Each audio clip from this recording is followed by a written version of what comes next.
Hello everyone, good morning সবাইকে। তো তোমরা সবাই কেমন আছো? আশা করি ভালো আছো। আমিও খুব ভালো আছি।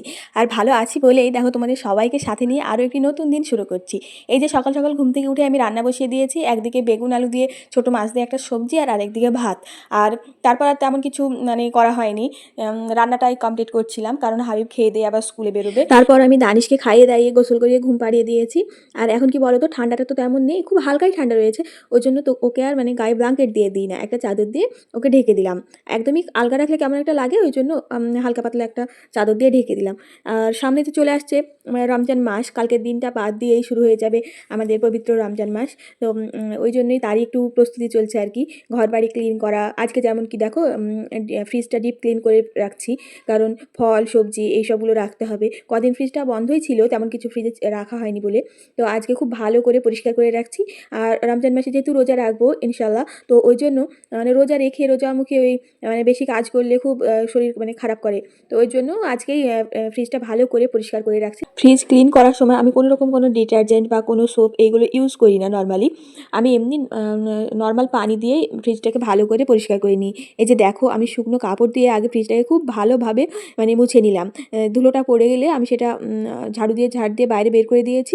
তারপর আবার ভেজা কাপড় দিয়ে ফ্রিজটাকে সুন্দরভাবে ভিতর থেকে বাইরে অবধি ভালো করে মুছে নিচ্ছি। আর ফ্রিজে যেসব জিনিসপত্রগুলো ছিল সেগুলোও আমি ভালো করে ভেজা কাপড় দিয়ে মুছে নেব। আর দেখো এই সাইডের যে র্যাকগুলো থাকে, তো ওগুলো ভালোই নোংরা হয়, ওই জন্য আমি ওইগুলো খুলে ভালো করে পরিষ্কার করে নেবো। ওগুলো খোলা যে যায় আমি না আগে জানতাম না, একদিন হঠাৎই আমার হাতে লেগে খুলে যায়। তো তারপর বুঝতে পেরেছি যে ওগুলো খোলা যায়। তারপর দেখো আমি সব কিছু পরিষ্কার পরিচ্ছন্ন করে মুছে কৌটো কাটাগুলো সব মুছে ভালো করে সাজিয়ে নিয়েছি। আর এই যে পরিষ্কার হওয়ার পর কেমন লাগছে সেটাই তোমাদেরকে দেখাচ্ছি। কি বলতো, ঘর বাড়ি পরিষ্কার পরিচ্ছন্ন থাকলে না মনটাও খুব ভালো থাকে। আমার তো এটা হয়, তোমাদের কার কার এমন হয় কমেন্ট করে জানাবে। তারপর আমি রুমটাকেও কিচেন রুমটাকেও ভালো করে পরিষ্কার করে মুছে নিলাম। আমাদের সবচেয়ে বড় সমস্যা হচ্ছে বেসিনের কাছে যে ট্যাপটা হয় সেটা আমাদের এখনও চালু হয়নি। যে পাইপ লাইনের কাজ সেটা কমপ্লিট হয়নি, যেহেতু নতুন ঘর বুঝতেই পারছো। তো ওই জন্য প্রবলেম হয় যে সাথে সাথে কোনো কিছু ধুয়ে ফেলবো, মেজে ফেলবো বা পরিষ্কার করবো, সেটা হয় না, বাইরে থেকে পানি এনে তারপর করতে হয়। কাজ বাজ কমপ্লিট করে আমি খেতে চলে এসেছি। আজকে দুপুরের মেনুতে ছিল শাক, একটা বেগুন আলুর সবজি মাছ দিয়ে, আর আলু দিয়ে চিকেন আর ডাল। তো তারপর দেখো দানিশ ঘুম থেকে জেগে গেছে, আর ওরও বায়না যে আমাকে ওর সঙ্গে আবার শুতে হবে। তো একটুখানি ওর সঙ্গে সময় কাটিয়ে ওকে অনেক রকম খেলা দিয়ে অঙ্গিভঙ্গি করে দেখো পিঠে করে আনতে হচ্ছে আমাকে বাইরে। ওর তখন ওটাই বায়না ছিল যে ও আমার পিঠে চেপে তারপর বাইরে আসবে। তো বাচ্চাদের এইসব ছোটো ছোটো আবদারগুলো পূরণ তো করতেই হবে, তাই না? তো ওই জন্য ওকে আমি নিয়ে চলে এসেছি বাইরে। আর বিকেলের টাইমে ও এমনিও নর্মালি ঘরে থাকতেই চায় না।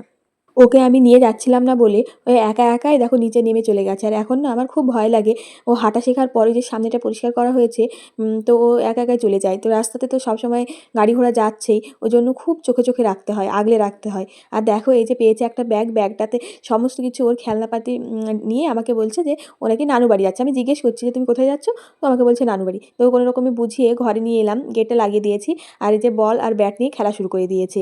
এরপর হাবিব স্কুল থেকে চলে এসেছিলো, এসে বলছিল যে আর বিকেলের টাইমে তেমন কিছু খাবে না, হালকা কিছু খাবে। তো এই যে আমি মুড়ি নিয়ে চলে এসেছি। মুড়িটা দেখো মারা হায়দ্রাবাদ থেকে আসার সময় এনেছিল।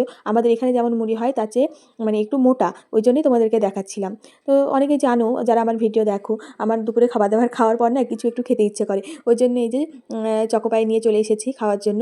তারপর আমার ভাই গেছিলো কৃষ্ণনগরে, ফেরার সময় ও দানিশকে একটু দেখার জন্য আমাদের বাড়িতে উঠেছিল। আর আমাকে দেখেই তো ওর আবদার শুরু। ও কিছুক্ষণ আগে বলছিল যে নানু বাড়ি যাবো, নানু বাড়ি যাবে। তো ভাইকে দেখে আর ছাড়লো না, ও গিয়েই ছাড়লো। আর তাছাড়াও আজকে আমাদের সন্ধ্যাবেলায় কিছু লোকজন আসার, আমার খুব কাছের আমি এখন বলছি না, কারণ এটা দেখতে হলে তোমাদের পরবর্তী ভিডিওটা দেখতে হবে। এটা তো অনেকটাই লং হয়ে যাচ্ছে, তাই সবটা তোমাদের এই ভিডিওর মাধ্যমে আমি শেয়ার করছি না। এই ভিডিওটা তো বিকেল পর্যন্ত হয়েছে, এটারই নেক্সট যে ভিডিওটা আসবে সেটাতে তোমরা দেখতে পাবে আমাদের বাড়িতে কে কে এসেছিল। আর তারা আমার কতটা কাছে। তোমরা অনেক তোমরা যারা যারা আমাকে ফলো করো সবাই মোটামুটি ওদের চেনো। তো এই যে ছেলে টাটা বাই বাই বলে চলে গেল নানু বাড়ি।